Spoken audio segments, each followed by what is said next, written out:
Vamos a dar inicio a nuestra meditación de esta mañana, la verdadera grandeza.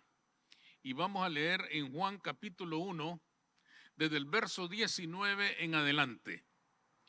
La verdadera grandeza. San Juan capítulo 1, verso 19. Dice, hermanos, en la Escritura: este es el testimonio de Juan. Cuando los judíos enviaron de Jerusalén sacerdotes y levitas para que le preguntasen: ¿tú quién eres? Confesó y no negó, sino confesó: yo no soy el Cristo. Y le preguntaron: ¿qué pues? ¿Eres tú Elías? Dijo: no soy. ¿Eres tú el profeta? Y respondió: no. Le dijeron: pues ¿quién eres? Para que demos respuesta a los que nos enviaron. ¿Qué dices de ti mismo? Dijo: yo soy la voz de uno que clama en el desierto: enderezad el camino del Señor, como dijo el profeta Isaías. Y los que habían sido enviados eran de los fariseos. Y le preguntaron y le dijeron: ¿por qué pues bautizas si tú no eres el Cristo, ni Elías, ni el profeta? Juan le respondió diciendo: yo bautizo con agua, mas en medio de vosotros está uno a quien vosotros no conocéis. Este es el que viene después de mí, el que es antes de mí, del cual yo no soy digno de desatar la correa del calzado.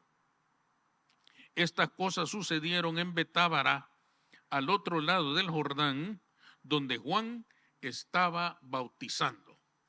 Pueden sentarse, hermanos. Juan el Bautista dominaba, hermanos, la escena religiosa en aquellos días. Cuando leemos este pasaje, lo estamos leyendo en una época, en un momento en el cual el gran personaje de las cosas religiosas, de las cosas de Dios, era Juan el Bautista. Las multitudes estaban siempre detrás de él. Masas de gente se amontonaban cada vez que aquel hombre tan célebre, tan famoso, tan reconocido en aquel momento, descendía desde los lugares en las montañas donde vivía hasta el Jordán para llamar a las multitudes al arrepentimiento. Pero entre esas masas de gente que siempre estaban alrededor de Juan, se descubre un grupo muy especial: los judíos.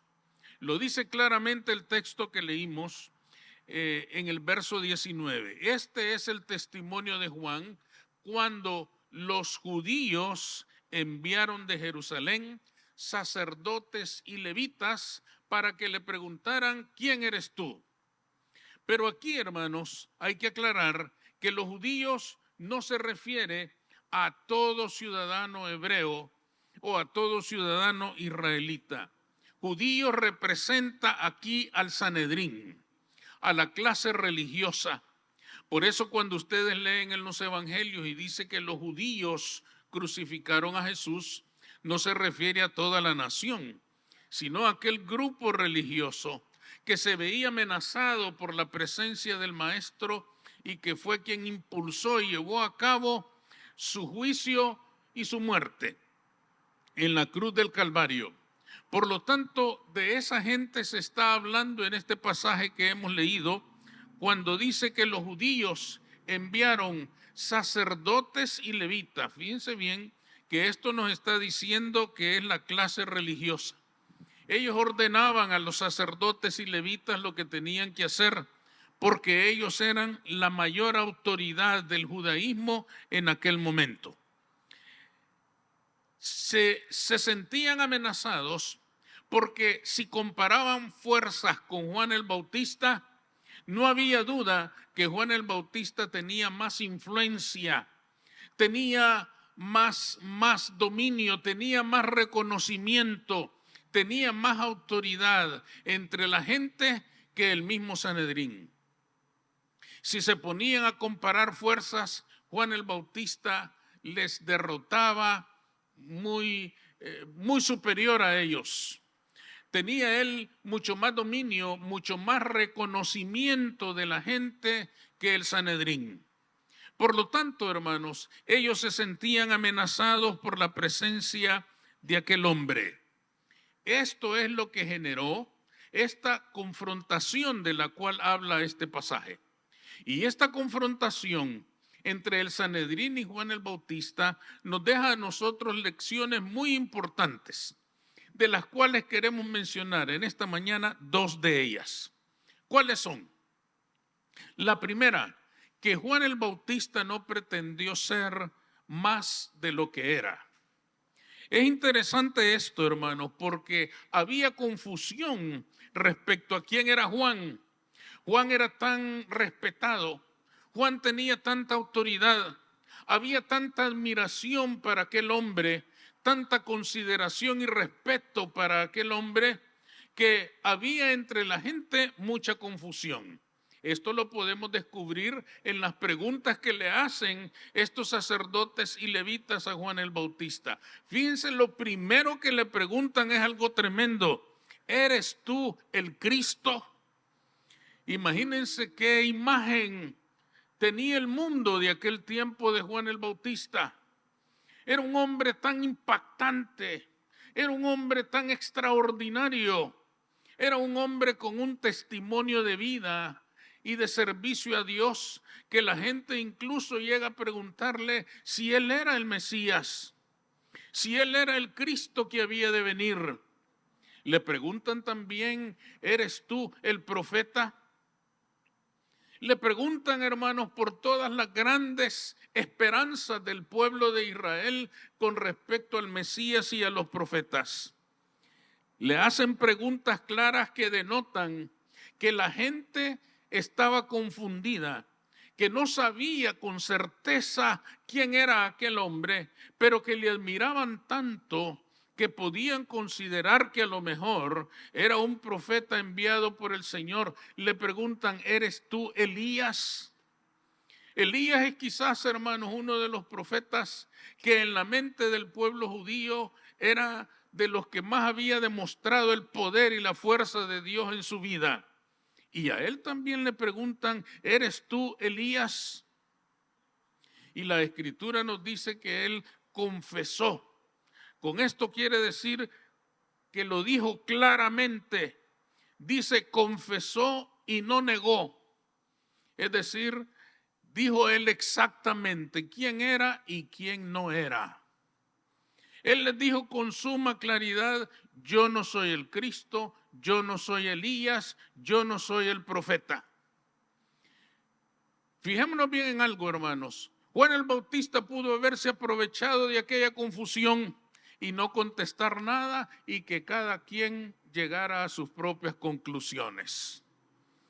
Y dejar flotando en el aire la posibilidad de que a lo mejor él sí era el Cristo, de que a lo mejor él sí era el Mesías, él sí era el profeta, él sí era Elías.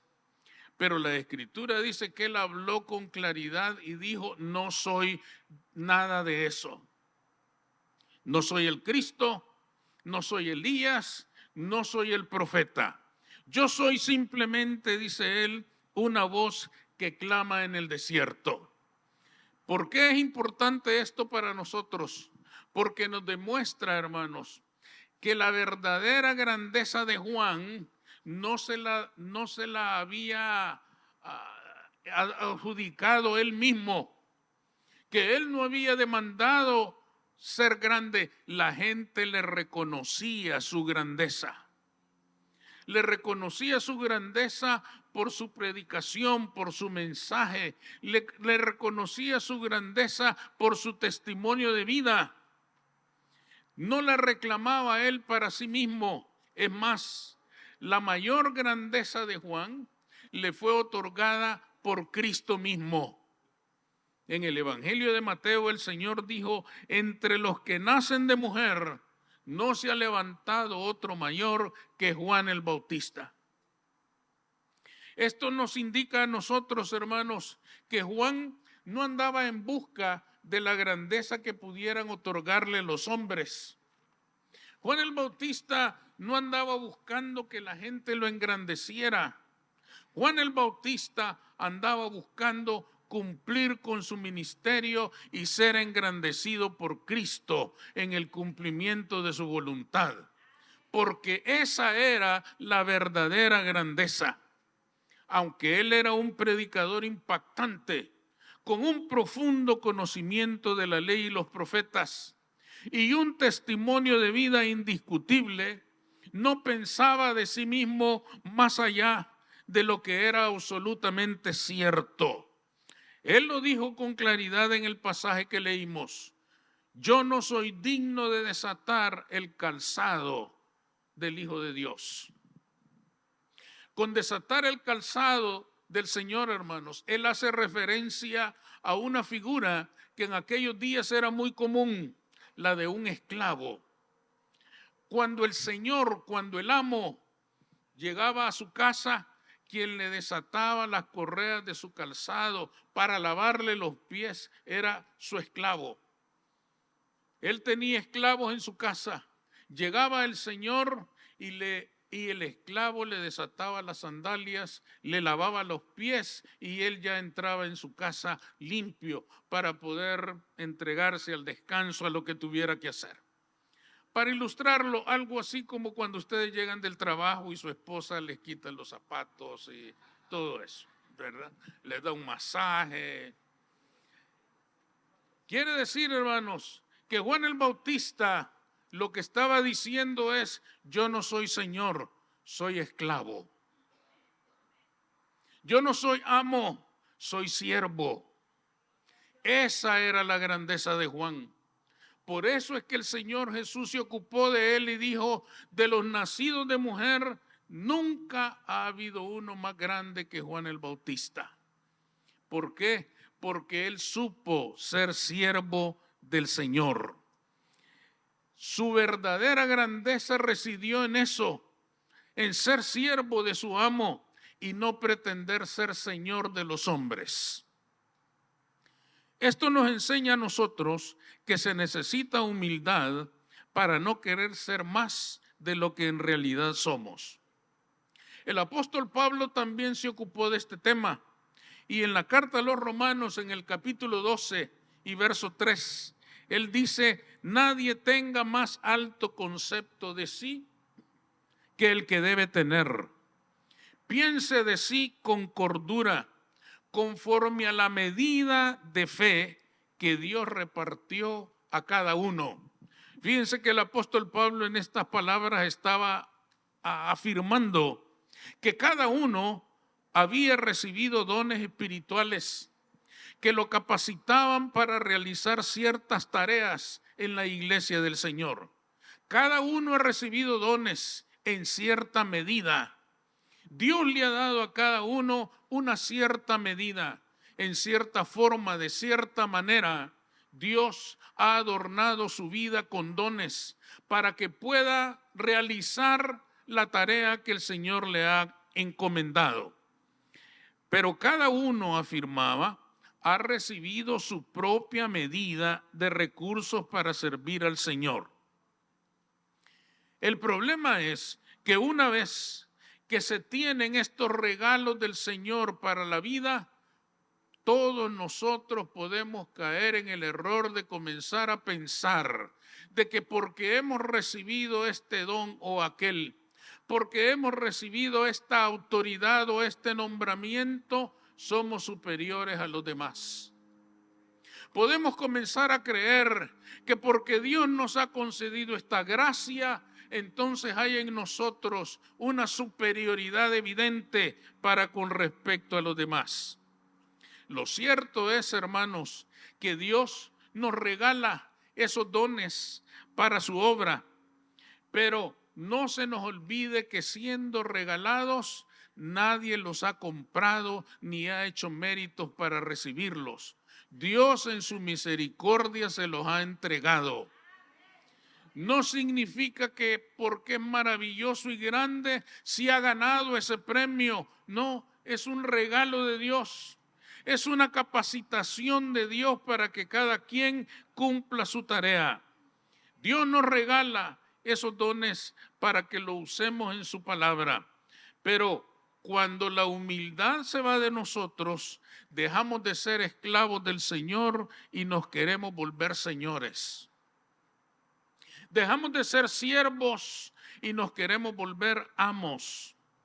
Peligrosamente comenzamos a pensar que si alguien nos confundiera con el Cristo, no sabríamos qué contestar. Si alguien nos dijera, ¿eres tú el profeta? Pues hermano, pensa, no sé, hermano. Dejémoselo al Señor, hermano. Porque nosotros sí creemos que calificamos. Nosotros podemos llegar a creer que nosotros sí podemos ser el Cristo. Nosotros sí podemos ser el profeta. Nosotros sí podemos ser Elías. Hay algunos que son tan pacientes que dicen, yo creo que yo soy Moisés. Porque nosotros sí pensamos que podemos ser, pero nosotros pensamos que podemos ser porque andamos buscando la grandeza de los hombres y no la grandeza de Dios. Juan el Bautista, el gran Juan el Bautista confesó, no soy.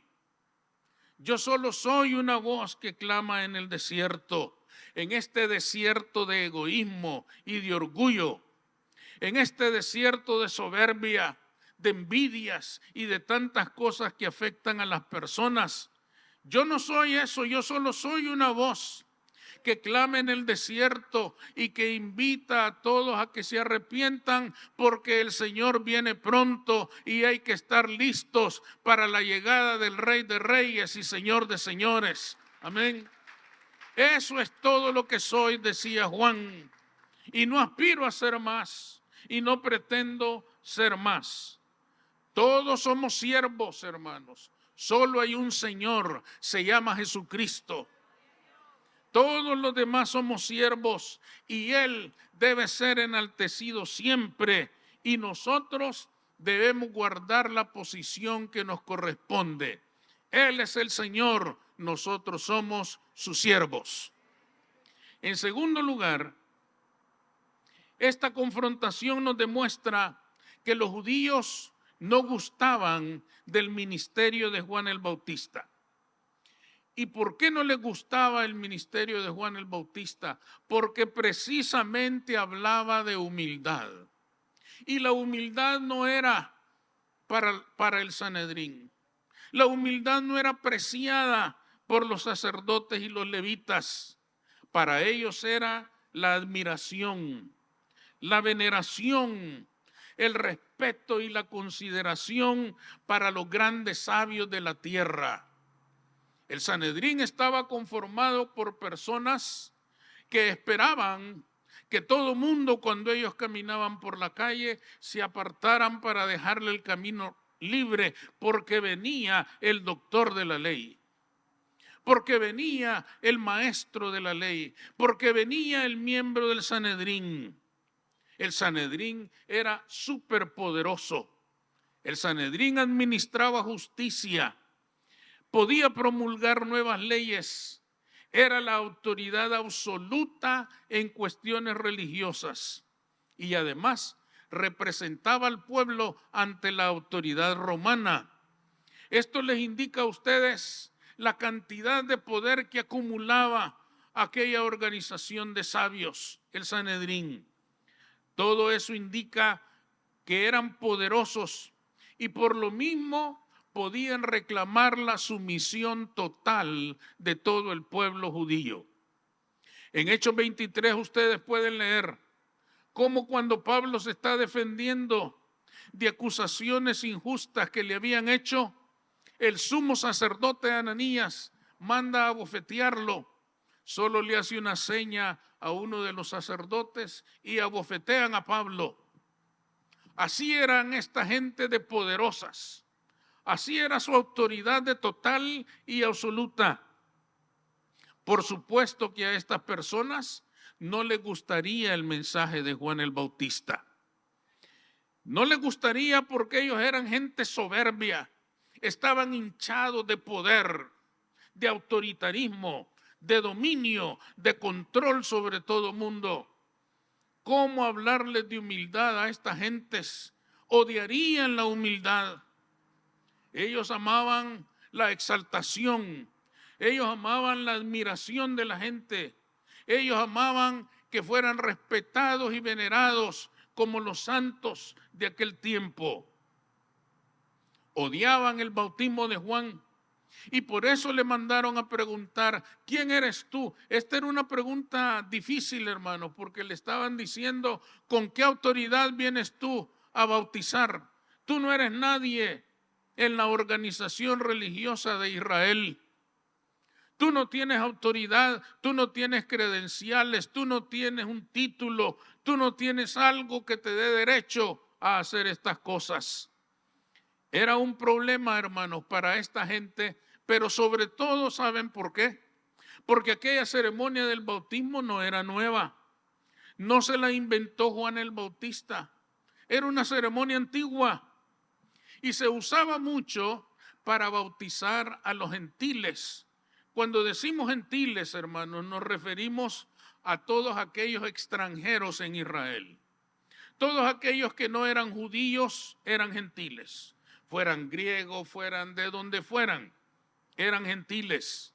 Y muchos gentiles querían creer en el judaísmo y volverse al judaísmo. Les gustaba lo que se predicaba, lo que se enseñaba, y ellos querían ser parte del judaísmo. Entonces eran bautizados. Y cuando se sumergían en el agua, la creencia era que al salir se despojaban de todas las prácticas paganas que habían hecho en el pasado como pueblos gentiles. Por lo tanto, a los del Sanedrín no les gustaba porque cuando los bautizaban a ellos, los ponían en la misma situación de los gentiles. Y ellos decían a nosotros no, porque el Dios único es nuestro Dios, no es el de estos. Jehová es nuestro, nos pertenece a nosotros, por lo tanto nosotros no tenemos que ser bautizados. Por eso odiaban ellos el bautismo. Además, una vez bautizados, tenían que convivir y ser iguales en la sinagoga con todos los gentiles que se habían convertido. Y tampoco eso les gustaba a los grandes maestros de la ley. ¿Cómo vamos a estar todos revueltos unos con otros? Nosotros los sabios y estos ignorantes. Ustedes saben, porque lo enseñan muchos textos que han investigado sobre estas cosas, que los judíos a los gentiles incluso los llegaron a llamar perros. Tanto despreciaban a los gentiles. Entonces a esta gente no le iba a gustar el bautismo de Juan. ¿Cómo es eso que nosotros los judíos nos vamos a bautizar igual que los gentiles? ¿Por qué nosotros vamos a pasar por esa misma situación si nosotros somos el pueblo escogido? Eso de convivir con gentiles a ellos no les parecía bien. Dios era un privilegio exclusivo de ellos. Les pertenecía a ellos y lo estaban compartiendo con los gentiles. Ellos sí se tenían que bautizar, los judíos no. Pero incluso, hermanos, ustedes lo saben bien porque lo leen en los evangelios, cuando ellos entendieron que esto no se podía detener y que el bautizo de Juan era tan importante, hasta ellos se quisieron bautizar. Y entonces Juan les dijo, no los voy a bautizar hasta que hagan frutos dignos de arrepentimiento. ¿Cómo les iba a gustar a ellos el ministerio de Juan el Bautista? Por supuesto que no. Tenían que destruirlo, tenían que acabar con él, porque él estaba acabando con ellos, porque él los estaba destruyendo a ellos. Esto, hermanos, era lo que ellos no podían aceptar. No podían considerar que los gentiles fueran de alguna manera iguales a ellos. Este segundo punto nos demuestra a nosotros que la pretensión de superioridad espiritual es sumamente destructiva. Como ya hemos dicho antes, recibir dones espirituales confunde a cualquiera. Lo puede hacer sentirse superior a otros que no han recibido tanto como él o como ella. Cuando una persona recibe regalos espirituales del Señor y no crece espiritualmente, puede fracasar. Cuando una persona recibe esos regalos de Dios que se pueden manifestar de diferentes formas y maneras y no crece espiritualmente, se puede destruir a sí mismo. Porque se hace creer que es mayor que todos los mortales. Llega a pensar que él o ella ya no camina aquí en la tierra, levita como una criatura totalmente espiritual. Ya no tiene nada que ver con esta carne, pero si lo vieran entrarle a las pupusas son bien de la tierra.